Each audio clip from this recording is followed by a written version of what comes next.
To solve this question, we need to find the least common denominator between our two fractions. What is the smallest number that could be divisible by both 40 and 30?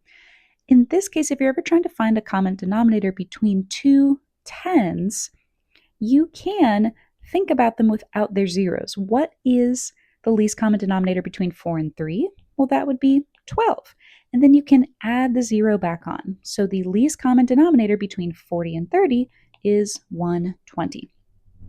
So now we need to take our fractions and convert them so that they have a common denominator.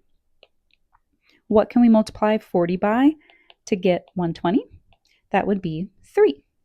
So whatever we do to the denominator, we also do to the numerator.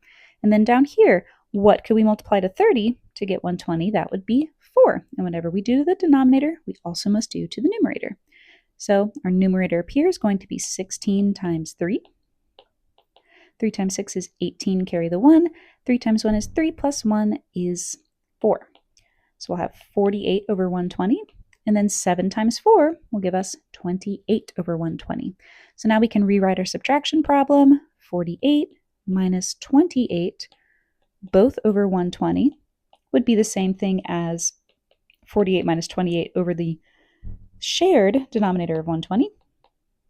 48 minus 28 would give us 20 over 120. And now our last step is to simplify.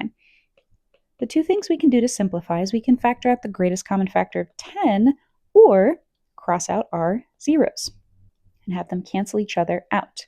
Then we are left with 2 over 12, and here we can factor out the greatest common factor of 2 from the numerator and denominator.